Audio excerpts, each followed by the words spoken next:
ये लाखानी साहब कि कहा यह जाता है कि दरिया से पानी डैम में आता है और डैम से कैनाल्स में और वहाँ से फिर खालों के ज़रिए और नाल जो आबी नाले कहलाए जाते हैं 1 लाख से ज़्यादा पूरे पाकिस्तान के उसमें कमांड एरिया में है, उनमें जाता है। लेकिन खेत तक पहुँचते पहुँचते 60% पानी, अगर ये मुबालगा नहीं है, 60% पानी ज़ाया हो जाता है और उसमें से कुछ परसेंटेज चोरी हो जाती है और कुछ ज़ाया हो जाता है। ये ज़ाया होना किस लिए होता है और चोरी का परसेंटेज उसमें क्या है? कोई इस पर कोई सर्वे रिपोर्ट है या रिसर्च रिपोर्ट है क्या? देखें, मैं समझता हूँ कि एक तो 60% की तादाद खासी मुबालगा में, ठीक है। 40% तक तो इसका अंदाज़ा किया गया है मुख्तलिफ स्टडीज़ में कि 40% में, और उसके बारे में अगर मैं कहूँगा कि तकरीबन आधे आधे का मामला होता है। अगर मैं इसको हेड से लेकर जहाँ पानी शुरू होता है खेत तक, बैराज से, यानी बैराज से हम पानी को डिस्ट्रीब्यूट करते हैं या डैम से हम पानी डिस्ट्रीब्यूट करते हैं, तो जहाँ पानी की तकसीम हम शुरू करते हैं वहाँ से लेकर जब वो वाटर कोर्सेज के ज़रिए से खेत तक पहुँचता है तो उसमें तकरीबन 20% पानी वाकई ज़ाय हो रहा होता है। ठीक है। गो कि उसको मैं इस तरह ज़िया कब मुकम्मल ज़िया नहीं कहता कि उसका बड़ा हिस्सा सिवाय उन इलाकों के जो वाटर लॉक्ड एरिया है कि वहां पर पानी मजीद खराबी होता है, अदरवाइज वो पानी इस्तेमाल हो रहा होता है। हाँ। लेकिन उसके साथ साथ जो बड़ा मसला ये है कि वो पानी को ज़ाय करते हैं। पानी को ज़ाय करने में जहाँ देखें बात यह है कि हर निज़ाम की खूबी और ख़राबी होती है। ठीक है, ये इरीगेशन निज़ाम के अंदर कुछ बिल्डिंग प्रॉब्लम है, लेकिन मैं समझता हूँ उससे ज़्यादा मसला हमारा ये हमारी बहुत से लोगों की हबिस का मामला है।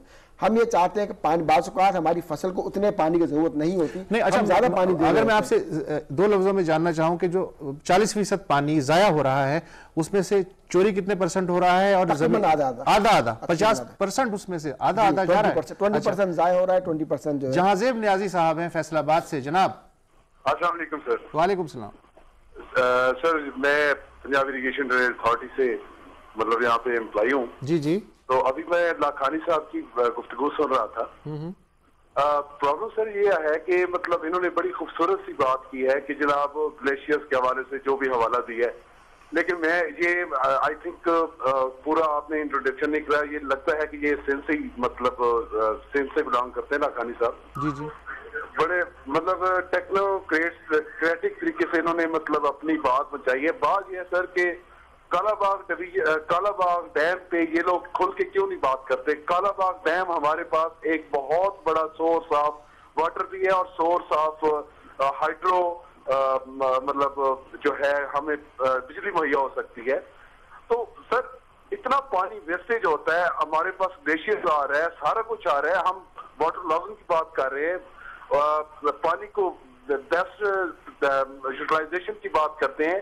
जब हमारे पास इतना बड़ा सोर्स है तो हम लोग क्यों उस तरफ तवज्जो नहीं देते और मौजूदा गवर्नमेंट क्यों नहीं तवज्जो दे रही? बहुत शुक्रिया आपका जहांजेब न्याजी साहब, अच्छा खासा इनपुट है।